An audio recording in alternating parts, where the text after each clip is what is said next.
m'appelle Nathalie, je vais avoir 59 ans bientôt et j'habite un petit village qui s'appelle Fluy.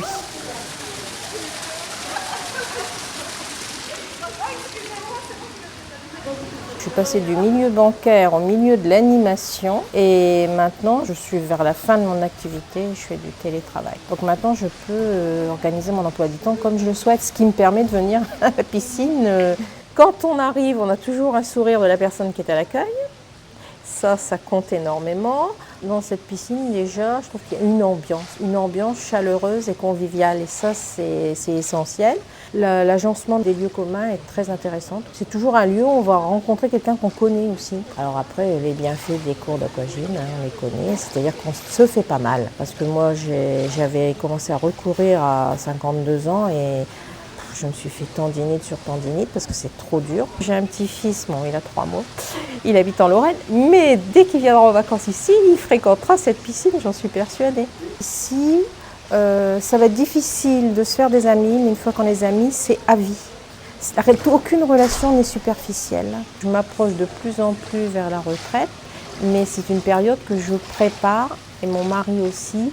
Et donc c'est la raison pour laquelle je me suis dit que j'allais toujours continuer des activités physiques. Je suis bénévole au Restaurant du Cœur bébé, donc j'y fais de l'animation, parce qu'il ne faut pas croire que ce n'est que de la distribution, plus du tout. J'essaie de parler aux mamans pour qu'elles restent le plus longtemps possible, mais qu'elles y trouvent justement toujours le mot important, la convivialité, qu'elles aient un moment avec leurs enfants, parce qu'il y a des jouets. Après, je suis aussi bénévole dans une association qui s'appelle Habitat Humanisme, une association où nous proposons des logements aux personnes en difficulté. Ça peut être des personnes qui ont de très faibles revenus, des personnes réfugiées, des personnes avec un faible handicap ou des personnes âgées qui n'ont pas les moyens d'aller dans une maison de retraite.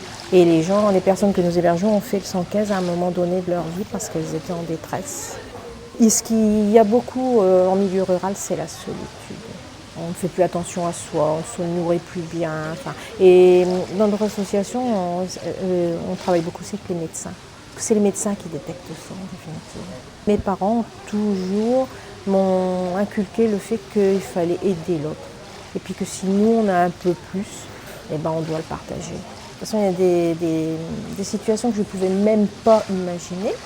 Donc moi, je trouve tellement normal, évident d'aider. Je crois qu'il y a beaucoup d'incompréhension de part et d'autre. Et c'est de là que viennent tous ces rejets. Je ne sais pas si je peux en parler, mais par exemple, je suis extrêmement choquée que dans mon village de 350 habitants, ce soit l'extrême droite qui arrive en premier, par exemple. Alors là, je vous dis, c'est pas possible, ce n'est pas possible. Alors que pris individuellement, chaque personne est extraordinaire. Je ne sais pas. Je crois toujours que ça va s'améliorer. Et apparemment, non. C'est quelque chose qui m'inquiète, qui m'interpelle. Parce que j'ai un petit-fils maintenant, je me dis quel monde, on va lui laisser un monde de haine. Et j'essaie de faire changer les choses. Je ne suis pas une personne qui va se décourager très vite.